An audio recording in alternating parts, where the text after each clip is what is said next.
რამდენჯერ გადადის საქმე ხვალისთვის და მერე თავი კიდევ უფრო დამნაშავედ იქცე. დღეს გეტყვი რა არის პროკრასტინაცია სინამდვილეში და როგორ უნდა დაამარცხო იგი სამ მარტივ ნაბიჯში. მარტივად რომ ვთქვათ, პროკრასტინაცია ნიშნავს, როცა საქმების მიცვლად პოულობთ დროებით სიამოვნებას. მაგალითად, უნდა დაწერო ანგარიში, მაგრამ YouTube-ს ან Instagram-ს ხსნი. ეს არ არის წარმოცობა. ხშირად ის დაკავშირებულია შფოთვასთან, თვითკრიტიკასთან ან პარადოქსულად სრულყოფილებასთან.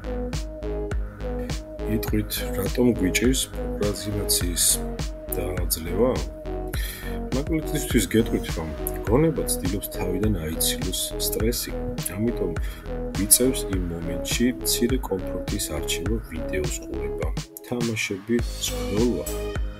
ხაზგასმელი ფაქტი კიდევ ის არის, რომ პროკრასტინაცია დროებით შვებას გვაძლევს, მაგრამ საბოლოოდ უფრო დიდ სტრესს ვითოვებს. იკითხავთ, რაში არის გამოსავალი? მე გეტყვით, რომ არის სამეტაპიანი მეთოდი. პირველი, 2 წუთის წესი. თუ საქმე 2 წუთზე ნაკლებს გართმევს, გააკეთე მაშინ. მეორე, პომიდოროს ტექნიკა. 25 წუთი ფოკუსი, 5 წუთი დასვენება. პატარა ბლოკები მუშაობა, ჯადოსნობა.